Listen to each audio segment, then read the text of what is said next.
जय श्री राधे, जय श्री कृष्ण। जय श्री कृष्ण। और किसका प्रश्न है?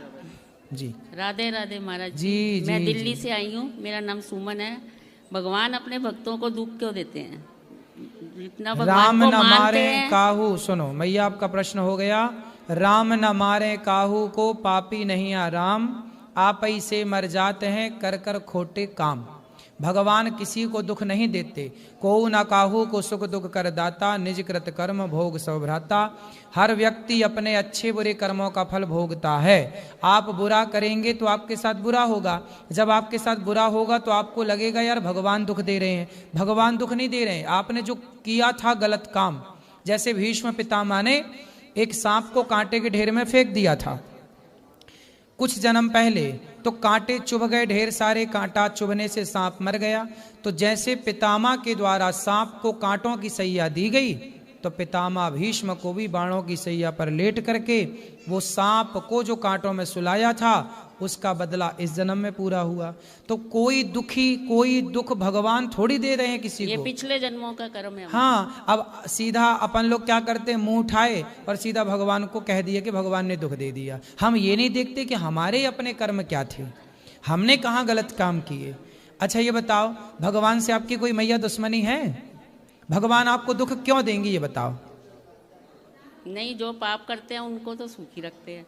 और जो नहीं, ऐसा आप कह रहे, ऐसा है आप कह रहे हैं कि जो पाप कर रहे हैं वो सुखी है। नहीं, दुर्योधन ने पाप किया, द्रौपदी के कपड़े उतरवाए, लेकिन वो सुखी थोड़े दिन तो रहा।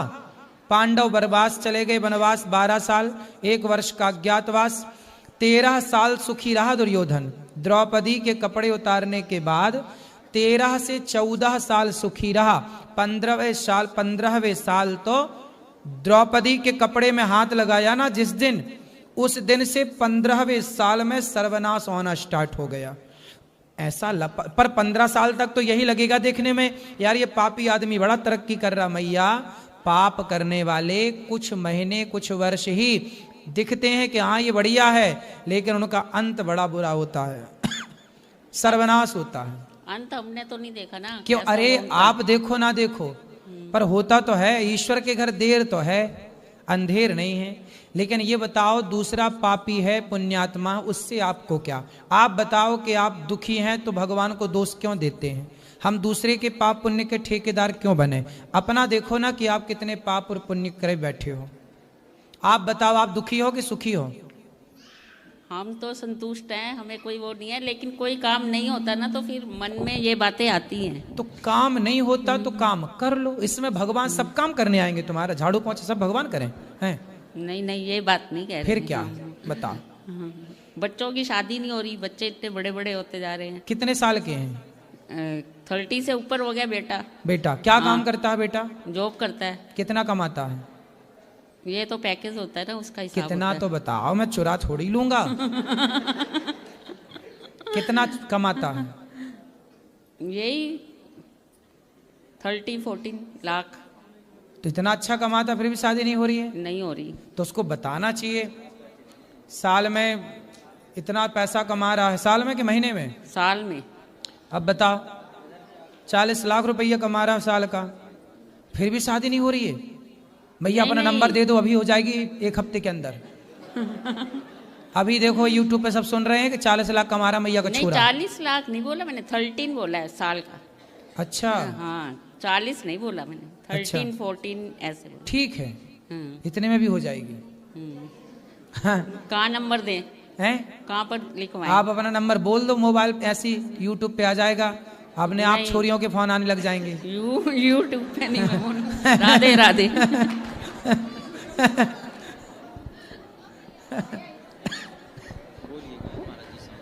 हो जाएगी मैया शादी, चिंता ना करो।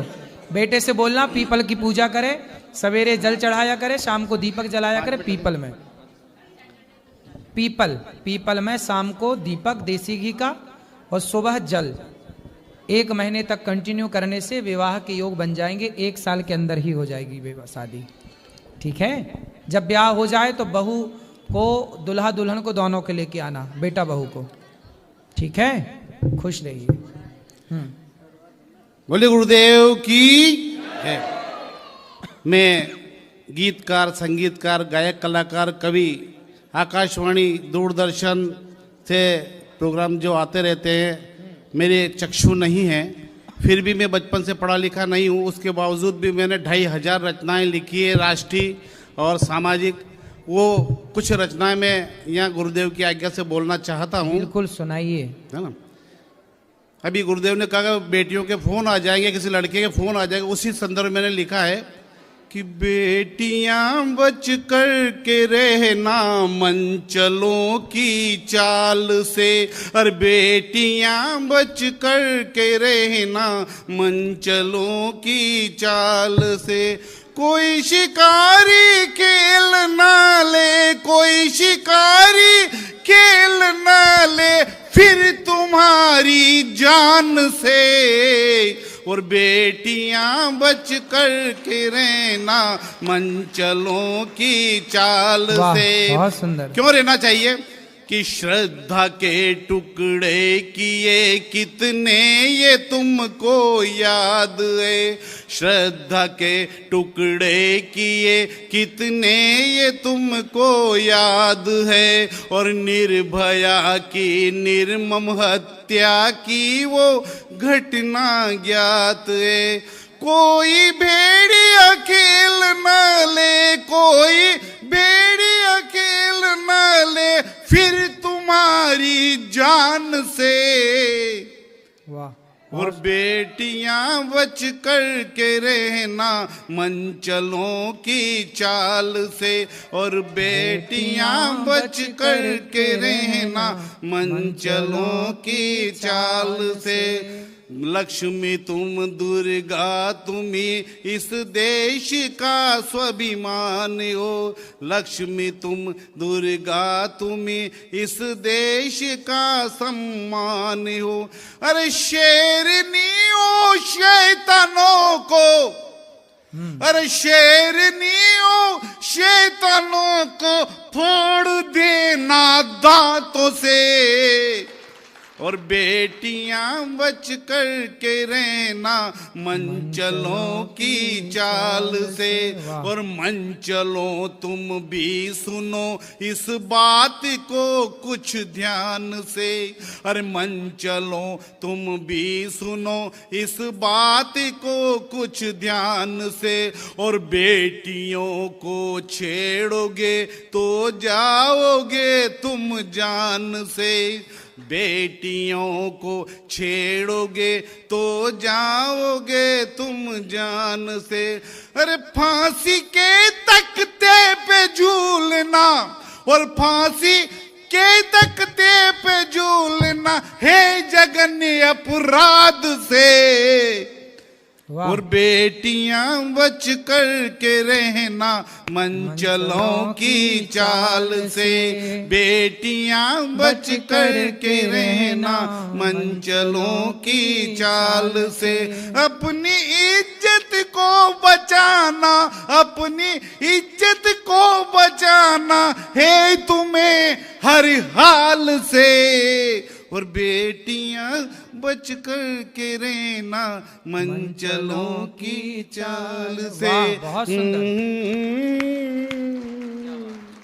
बहुत सुंदर, बहुत सुंदर। आपकी जितनी तारीफ की जाए बहुत कम है। इतने अच्छे शब्दों का आपने चयन किया, और बेटियों की आवाज बने आप। बहुत तालियों के साथ। गुरुजी राधे राधे जी।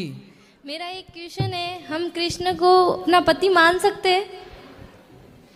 कृष्ण तो सबके पति ऑलरेडी हैं ही। तो मैंने तो मेरे पति को बोला तो उन्होंने मुझे मार दिया, घर से भगा दिया। आपके पति कहाँ हैं? वो अपने घर पर है। तो आपको क्यों भगा दिया? कितने क्या साल बोले हुए जा शादी? तेरा पति वही है, मेरे पास क्या शादी के कितने साल हो गए? 9 महीने। 9 महीने। 28 अप्रैल को मेरी शादी हुई है। तो आप ना पति में ही कृष्ण को देखो। अरे मेरी मम्मी है ना बहुत भगवान की भक्ति करती है, तो मेरी मम्मी ने बचपन से सिखाया। अगर ये तो आपकी मम्मी ने ये नहीं समझाया, सिखाया कि बेटी पति भगवान होता है? हाँ, तो मैंने मेरे पति को बोल दिया कि ना मेरे भगवान मेरे पति है, तो उसने मुझे मार दिया। नहीं, आपने अपने पति को भगवान नहीं माना? मानती हूँ, लेकिन वो चिकन और मांस खाते और दारू पीते, तो मैं इतना नहीं मानती हूँ। मुझे उनसे नफरत है। पति अभी 9 महीने शादी हुए, नफरत हो गई? मतलब वो चिकन और दारू पीते और मुझे वो पसंद तो नहीं शादी है। के पहले नहीं देखा था सब? अरे शादी के पहले देखा ही नहीं ना। क्या? वो खाते हैं, वो पीते हैं, बोलते हैं हम नहीं खाते। हम बात करते थे तो हमको बताते हम नहीं खाते हैं। अच्छा, हाँ। तो उनको ले आती हमारे साथ, हम हमारे हमारा पास। मैं तो अभी घर छोड़ के आ गई उसको, वो खुद ढूंढ रहा है, मेरे घर वाले ढूंढ रहे हैं। रिपोर्ट लिखवाई मेरे बारे में। पहले मैं बॉम्बे से आई, फिर अहमदाबाद, फिर जयपुर, तो आप फिर भागती वृंदावन। भागती फिर रही हो? हाँ, और मैं घर से 100 रुपए भी नहीं लेके आई हूँ, सब ठाकुर जी की कृपा से आ गई कि मैंने सोचा मैं वहाँ जाऊंगी तो फिर वृंदावन। ऐसे मेरे बिना टिकट के आ गई ट्रेन में? हाँ, बिना टिकट के। फिर कहाँ रुकी, कहाँ खाई पी? जहाँ मिला वहाँ खाए, नहीं तो भूखे सो गए। ऐसे में कोई आपको पकड़ के और कहीं ले जाए और मैं कोई खुद आपके- पकड़ लूँ उसको, वो मेरे को क्या पकड़ेगा। फिर भी अपनी सुरक्षा तो मैं तो करनी। खंजर रखती हूँ, पास में पकड़ने वाला आएगा उससे पहले। कहाँ खंजर दिखाओ? वो मेरे आपके वहाँ गुरुद्वारा में पड़ा है, जो आप वहाँ रुके हैं ना, मैं हम 150 पे में वहाँ रुकाए हम, बड़ा है, जो हमारे पास आए ठोक देंगे। तो अभी तो है ही नहीं, और ऐसे में कोई पकड़ के ले जाए फिर कहाँ ढूंढती फिरोगी खंजर? कौन पकड़ेगा ऐसा? अरे झांसी की रानी बनना है तो तरीके से बनो। अरे भगवान मेरे साथ है। ठीक मेरी है, मेरी फिर भी मम्मी अपने ने पति को बताना चाहिए ना कि कहाँ जा रही हैं। एक बार भागी तब मेरे घर वापस तो चली अपने गई। माँ मेरी के मम्मी साथ की जाती हैं, माँ के पास रहती हैं। बात तो सुनो, मेरी मम्मी की तबीयत खराब हो गई, फोन लगाया, बेटा कहाँ है, जहाँ भी है आ जा, बहुत परेशान है, तेरी मम्मी हॉस्पिटल में भर्ती है। तो मैं डर के आ गई। तो फिर 10 दिन से आ गई थी हम। तो फिर क्या हुआ कि मेरे ससुराल से फोन आया मेरे पति का, मीठी मीठी बातें कर रहा था, आ जाओ घर, मैं तुझे लेने आ रहा हूँ। मैंने बोला मारोगे तो नहीं? कि नहीं मारूंगा कसम से। ऐसे बोल बोल के लेके चले गया और दूसरे दिन हमको मारा। और हमने भी, मेरा ससुराल ये रहा, मायका ये सामने ही है, भग के आ गए आमने सामने।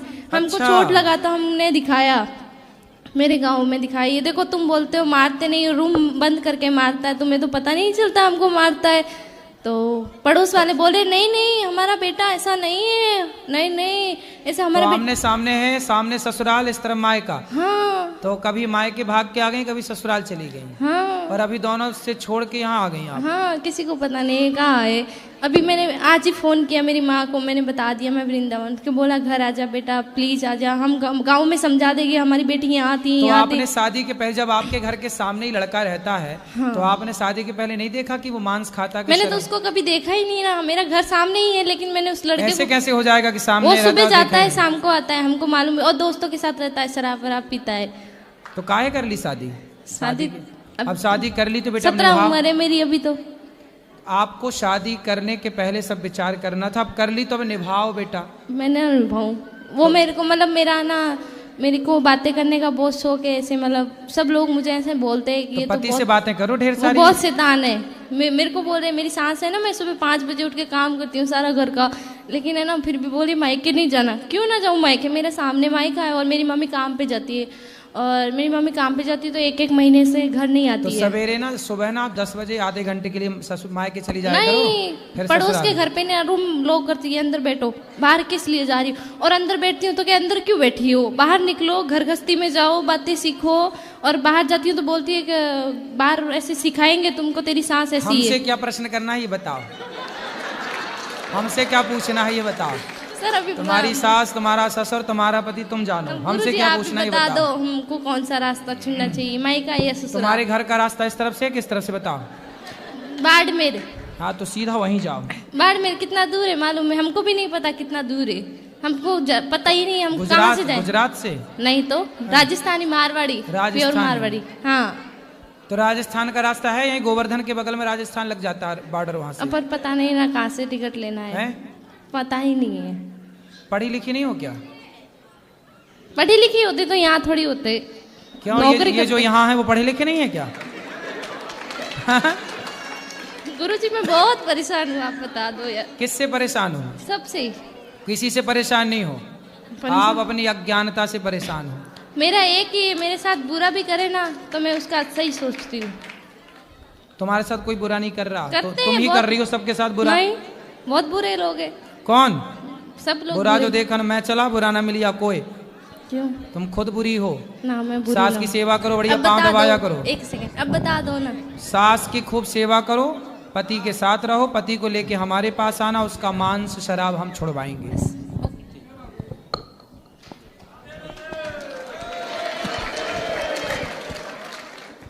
राधे राधे गुरु जी। जी मैं विवेक राज रांची से आया हूँ, साथ में मेरी माता जी भी आई हैं। जी। ये आपकी बहुत बड़ी भक्त हूँ। मैं एक चीज़ जानना चाहता हूँ, जैसे बाकी लोग बोलते हैं और हमारी माता जी बोलती कि तुम्हें एक भगवान को मान के पूजा करना चाहिए। ठीक है। बहुत अलग अलग भगवान को मानने की जरूरत नहीं है, जैसे इष्ट देवता बोलते हैं बोलते हैं।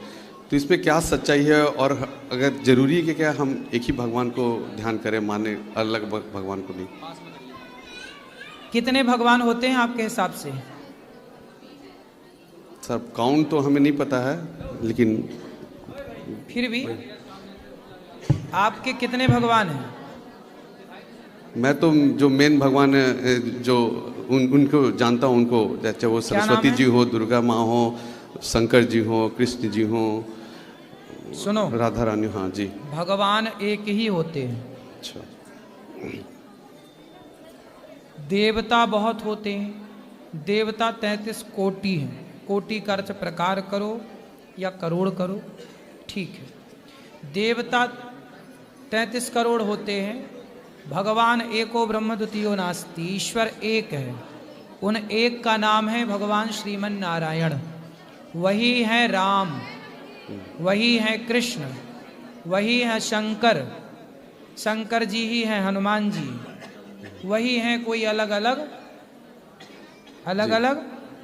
भगवान नहीं है। नारायण ही राम, नारायण ही कृष्ण, वही राम वही कृष्ण, उनसे कोई अंतर नहीं। राम कहो कृष्ण कहो सबका मतलब एक है। इसलिए कंफ्यूज ना होइए। आप एक मंत्र गुरु मंत्र लिए हैं? जी नहीं। जब गुरु मंत्र लेंगे तो गुरु जी इष्ट देंगे, उन्हीं की उपासना करना। इष्ट गुरु ही देते हैं। अच्छा महाराज जी, एक चीज़ और सवाल है। जैसे लोग बोलते हैं कि जो भी संसार में हो रहा है वो भगवान की मर्जी से हो रहा है ना। तो मैं जो भी कर्म कर रहा हूँ या जो भी हो रहा है सब, तो क्या और लोगों का कहना है कि आप केवल भगवान का ध्यान करो तो सब अच्छा होगा, शुभ होगा। तो इसमें कितनी सच्चाई है? मैं इस चीज़ से बहुत ज़्यादा सहमत नहीं हो पा रहा हूँ, अपने आप को कन्विंस नहीं कर पा रहा हूँ महाराज कि क्या मैं बैठा रहूँ केवल नाम जप करूँ तो हमारा सब होता रहेगा? कर्मण्येवाधिकारस्ते मां फलेषु कदाचन। भगवान गीता में कहते हैं, हे अर्जुन तू कर्म कर। अर्जुन भी बोल रहे हैं कि मैं कर्म नहीं करूंगा, मैं युद्ध नहीं लड़ता। भगवान ने कहा युद्ध लड़। कर्म करने की प्रेरणा भगवान दे रहे हैं। कर्म प्रधान विश्व करी राखा, जो जस करहि सो तस फल चाखा। कर्म करने की प्रेरणा हमारे सदग्रंथ दे रहे हैं। क्यों नहीं करेंगे कर्म? काम करो, अच्छे कर्म करो, काम करते हुए भगवान का स्मरण करो। जैसे एक माँ काम करती रहती है पर अपने पुत्र को याद रखती है। छोटा बच्चा रो तो नहीं रहा है, कहीं कोई दिक्कत तो नहीं है उसे, काम करेगी पर पूरा ध्यान बच्चे की तरफ रहेगा माँ का। उसी तरह काम खूब करिए पर पूरा ध्यान भगवान की तरफ रहे। यही सच्ची भक्ति है। काम करिए, बैठे बैठे क्या करेंगे? माँ की सेवा करिए, अच्छे भूखे को भोजन दीजिए, पैसा कमाइए, जरूरतमंदों के काम पे लगाइए। काम तो करना ही पड़ेगा ना, ऐसे निठल्ले होके कब तक बैठेंगे? नहीं, उसमें कभी काम आप कर रहे हो लेकिन कभी कोई काम सफल हो रहा है, कुछ असफलता आ रही है, दिक्कत हो रही है, उसका क्या उपाय है? वो देखो, असफलता क्या होती है? हमारे काम को हम ठीक तरीके से ना करें तो ठीक तरीके से ना करने को ही असफलता कहते हैं। हमें जैसा करना था हमने वैसा नहीं किया, समाज को जैसा चाहिए था हमने वैसा नहीं किया, तो समाज की और अपनी नज़र में हम असफल हैं। लेकिन कोई बात नहीं, यदि बच्चा चलना सीखता है तो वो गिरता तो है कि नहीं? यदि ना गिरे तो क्या कोई भी बच्चा धरती का चलना सीखेगा? आप भी जब चलना सीखे थे पहली बार बचपन में तो आप 100 बार गिरे होंगे जी, कई बार गिरे होंगे, पर चलने के लिए आप फिर भी खड़े हुए और चलते गए, आज आप दौड़ रहे हैं। बस यही है ना कि आप एक बार असफल हुए, 2 बार असफल हुए, 3 बार असफल हुए, 4 बार असफल हुए। असफलताएं भी बहुत कुछ सबक देती हैं। इसलिए असफलता को सीढ़ी बनाकर सफलता तक पहुंचिए। असफल है तब आपने सफलता के प्रयास ही छोड़ दिए, तब तो आप फाइनली असफल हैं। लेकिन जो व्यक्ति 99 बार असफल होकर 100वीं बार सफल होने का प्रयास कर रहा है, उसे आप असफल नहीं कह सकते, क्योंकि वो अभी भी प्रयासरत है, वो सफल होगा। अब असफलताएं परेशान तब करती हैं जब आप सफलता का जुनून छोड़ देते हैं। गिरता है बच्चा फिर चलता है, दौड़ता है। हम भी गिरेंगे, चलेंगे, गिरेंगे, यही तो जीवन है जी। घबराने का नहीं असफलताओं से, डट के सामना करो और तब तक ना रुको जब तक सफल ना हो जाओ। उठो, अपने लक्ष्य की ओर बढ़ो, तब तक चलो जब तक राम काज कीन्हे बिनु मोहि कहाँ विश्राम। जब तक अपना लक्ष्य ना मिल जाए तब तक विश्राम ना हो। ये दास अनिरुद्ध देखो, हम 8 घंटे नहीं सोते, 7 घंटे, कभी 6 घंटे, कभी 5 घंटे सोते हैं, बाकी टाइम काम करते हैं। काम ना करें तो भी गुजारा होए, तो भी काम चले, लेकिन नहीं काम करते हैं। काम से प्रेम है, काम नहीं करेंगे 290 माताओं को कैसे रोटी लाएंगे, कैसे इन सब सेवाओं को करेंगे। तो काम तो करना पड़ता है। हम भी काम ना करें, थक के बैठ जाएं फिर नहीं, ठीक है। इसलिए काम, मेहनत, सिर का पसीना पांव तक जाना चाहिए। नहीं, मेरा सवाल थोड़ा इसमें, ठीक है काम करें, लेकिन कभी चीजों में सफलता नहीं मिल रही है, किसी को आसानी से मिल गई, किसी को समय लग रहा है, ये क्या सबका अपना अपना प्रारब्ध है। आप कई लोग एक ही स्कूल में 4 बच्चे पढ़ते हैं, 100 बच्चे पढ़ते हैं, उन 100 में से कोई एक बच्चा प्रधानमंत्री बन जाता है उसी स्कूल का, और दूसरा बच्चा जूता चप्पल की दुकान डाल लेता है। तो जरूरी थोड़ी है कि एक बच्चे, एक ही मास्टर सबको पढ़ाता है, एक ही स्कूल में सारे पढ़े, लेकिन सबका अपना अपना भाग्य भी होता है। मेहनत आप करिए, कर्म आपके हाथ में, बाकी सब देने वाले भगवान है, ठीक है, वो अपने हिसाब से देंगे। भाग्य मीन्स आपका कर्म, जो आपने आज किया। जरूरी नहीं है कि आज का आज ही मिल जाए, अगली बार भी मिल सकता, अगले जन्म में। जो आज हमें मिल रहा वो इस जन्म का है, ये जरूरी नहीं है पिछले जन्म का हो सकता है। टाटा, बिरला, अडानी, अंबानी को मिल रहा है, आज के ही थोड़ी मिल रहा है, पिछले जन्म में कोई बहुत पुण्य किया होगा तो सब ठीक चल रहा है, सब बढ़िया है। हर व्यक्ति के पिछले कई जन्मों का प्रारब्ध, प्रारब्ध मतलब कर्म जो किया था, अच्छा या बुरा। कर्म 3 प्रकार का होता है, संचित, क्रियमाण, प्रारब्ध। इसकी व्याख्या कर चुके हैं कई बार। आप ये समझो कि जो हम कर्म करते हैं, आज का किया कर्म कल हमारे को भाग्य बन के मिलता है, वही भाग्य है। आज 2015 में आपने जो कर्म किया, आज 2025 में वही कर्म आपको भाग्य के रूप में मिला। 4 महीने पहले किसान ने बोया गेहूं, अब गेहूं की फसल पक गई, अब किसान काटेगा, किसान के खाते में क्या आएगा? किसान के भाग्य में गेहूं। क्यों आएगा? क्योंकि बोया ही गेहूं था, तो जो कर्म किया था वही भाग्य मिला। महाराज जी, वो तो हम देख पा रहे हैं ना कि किसान ने लगाया अनाज और उसका फल। अब हमारे केस में तो हमें पता नहीं चल रहा है कि हमने क्या अच्छा किया जिसका आज भी फल मिल रहा है, या क्या बुरा। हम भी देख रहे हैं, आप भी देख रहे हैं। आप बताओ, आपने कितनों के साथ अच्छा किया, कितनों के साथ बुरा किया, आपने कितना सच बोला, आपने कितना झूठ बोला, आपने कितनों के साथ छल किया, कितनों के साथ धोखा किया, कितनों को सही मार्ग दिखाया, ये कोई नहीं जानता, केवल आप जानते हैं। आप अपने छाती पे हाथ रखो और बताओ कि आप कितने सही हैं और आप कितने गलत हैं। आप खुद अपने कर्म के गवाह हैं, आप खुद अपने कर्म के साक्षी हैं। तो आपको पता है कि आप कहाँ सही हैं, कहाँ गलत हैं। आपने कितना कपट, आप निष्कपट कितने हैं और आप कपटी कितने हैं, ये आप जानते हैं। आपके मन में पवित्रता कितनी है और छल कितना है, ये आपसे बेहतर कोई नहीं जान सकता। इसलिए ये सब जो आप जान रहे हैं ना, अपने एकांत में बैठ के अपने आप से पूछिएगा कि जो मैंने किया है आज तक, वो मैंने सही किया है कि गलत। मैं कितना निष्कपट हो पाया, मैं कितना समर्पित हो पाया निष्कपट भाव से। सुनो, कोई देखे ना देखे, 2 लोग देखते हैं, एक स्वयं अनिरुद्धाचार्य जो कार्य कर रहा है उसे भगवान देख रहे हैं, कोई देखे ना देखे। इसलिए वो जब देखने वाले वो हैं तो फल भी वही देंगे। आपने तो देखा ही नहीं तो फल आप क्या दोगे? इसलिए एक आप और एक वो, तीसरा कोई नहीं। ठीक है, तो आप कर्म करो, मेहनत करो। आपकी मेहनत कितनी अच्छी है। राम झरोखा बैठ के सबका मुजरा लें, जाकी जैसी चाकरी ताको तैसो दें। हम मजदूर हैं, हमारे मालिक भगवान हैं। हमारी जितनी मजदूरी होगी भगवान जरूर देते हैं। जी महाराज।